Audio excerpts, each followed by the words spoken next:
Hello everyone, this is Monica Sinha from Seekho Ganit. आज हम chapter number 3 pair of linear equations in two variables का exercise 3.1 का question number 2 discuss करने जा रहे हैं। ठीक है, इसमें क्या है, क्वेश्चन क्या है आपका, the coach of a cricket team buys 3 bats and 6 balls for rupees 3900. Later she buys another bat and 3 more balls of the same kind for rupees 1300. Represent this situation algebraically and graphically. कह रहा है कि एक coach ने cricket team के coach ने bye किया, खरीदा है 3 बैट्स एंड 6 बॉल्स। कितने में लिया है? 3900 में।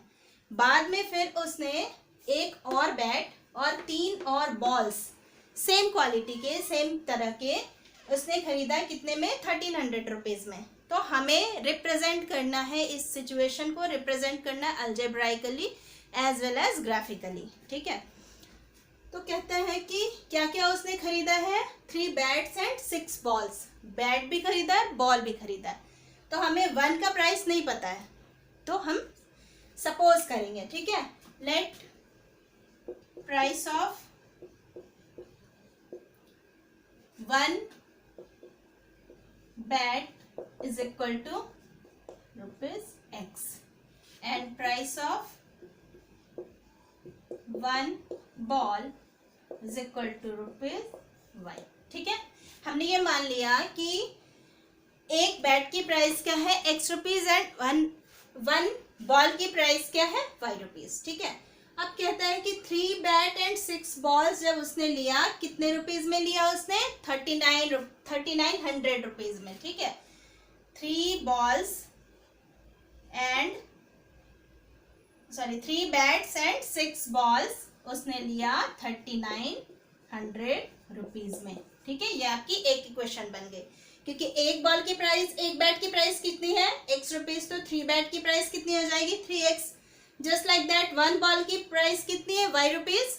सो 6 बॉल्स की प्राइस कितनी हो जाएगी? 6Y rupees.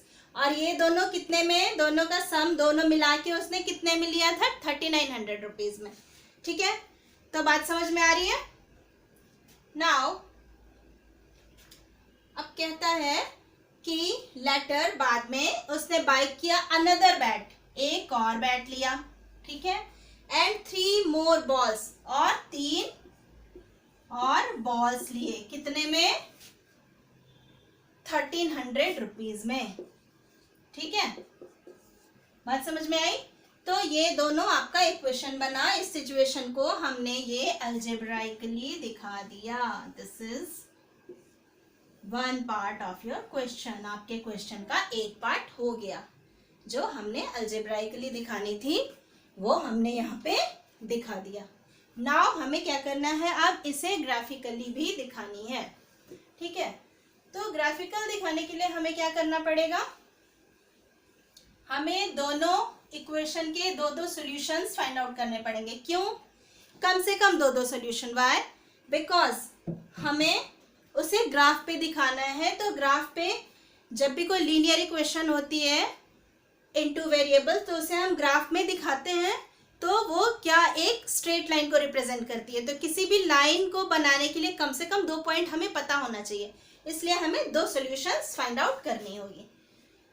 तो चलो, एक इक्वेशन है आपका 3x + 6y is equal to 3900। ठीक है, तो इसके लिए हम 2 पॉइंट्स निकालेंगे, x, और यहां से y इज इक्वल टू क्या आ जाएगा? y is equal to 3900 minus 3x/6। ठीक है, बात समझ में आ रही है? अब चलो, x की वैल्यू अगर मैं 100 रखती हूँ, ठीक है, तो y की वैल्यू क्या हो जाएगी? 3900 माइनस 3 मल्टीप्लाइड बाई 100 इज 300/6, है ना? ये होगा ना?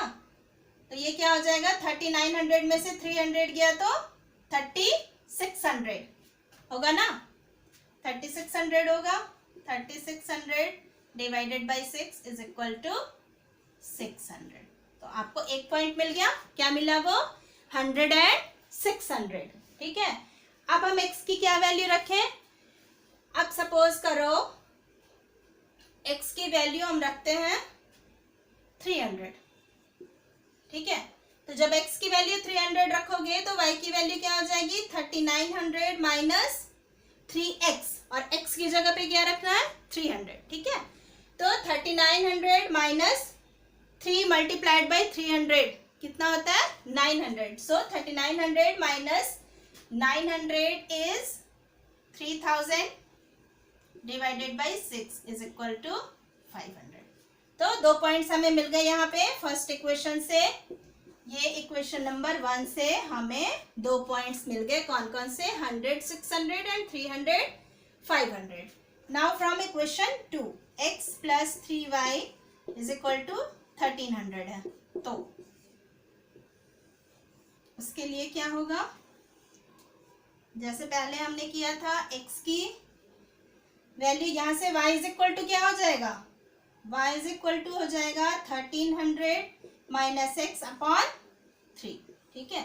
तो जब आप x की वैल्यू अगर 100 रखते हो तो y की वैल्यू क्या हो जाएगी 1300 माइनस 100 अपॉन 3, यानी कि 1200 अपॉन 3 है ना, इज इक्वल टू 400, ठीक है।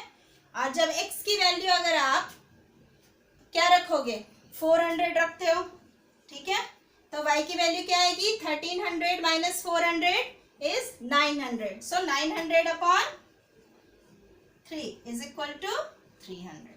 तो यहां से भी आपको 2 पॉइंट्स मिल गए 100 400 एंड 400 300। बात समझ में आ रही है। इस तरह से हमने दोनों इक्वेशंस के दो सॉल्यूशंस फाइंड आउट कर लिए। ओके, चलो अब हमें क्या करना है, अब हमें इसे ग्राफिकली रिप्रेजेंट करना है, ग्राफ बना के इसे शो करना है। कैसे शो करेंगे हम ग्राफ बना के, चलो ग्राफ बनाते हैं। अभी मैं तो इसे पे ड्रॉ कर रही हूँ, आपके पास तो ग्राफ पेपर होगा, आप अपने ग्राफ पेपर पे ही बनाना। ओके, ये यहाँ पे ओरिजिन है, this is X dash, Y and Y dash. Okay, तो हम क्या देख रहे हैं, एक्स एक्सिस पे हमें क्या क्या चाहिए 100 300 100 400 मीन्स मैक्सिमम 400 चाहिए। तो चलो हम 100 का सोच के बना लेते हैं, 100 200 300 एंड 400, ठीक है। एक्स डैश पे हमें ऐसे तो कुछ नहीं चाहिए, फिर भी लिख देती हूँ 100 माइनस 200। ओके, ना वाई एक्सिस पे हमें क्या क्या चाहिए 600 500 400 300 मीन्स अप टू 600 चाहिए हमें, है ना। चलो 100 200 300 400 500 एंड 600, ठीक है। अब देखो इधर भी कर दो, माइनस 100 माइनस 200 माइनस 300 माइनस 400, ठीक है। अब क्या पॉइंट है आपके इक्वेशन 1 के लिए 100 600। एक्स एक्सिस पे क्या होना चाहिए 100 और वाई एक्सिस पे 600। तो ये देखो यहाँ से यहाँ ये पॉइंट मिल गया आपको, है ना। एक्स एक्सिस पे क्या है 100 एंड वाई एक्सिस पे क्या है 600। ये है 100 एंड 600 का पॉइंट, ठीक है। और दूसरी पॉइंट क्या है आपकी 300 एंड 500, ठीक है। एक्स एक्सिस पे 300 वाई एक्सिस पे 500। चलो यहाँ से देखो एक्स एक्सिस पे 300 है, अब हम यहाँ वाई एक्सिस पे जाएंगे 500 पे, ये अप्रोक्सीमेटली यहाँ आएगा, है ना।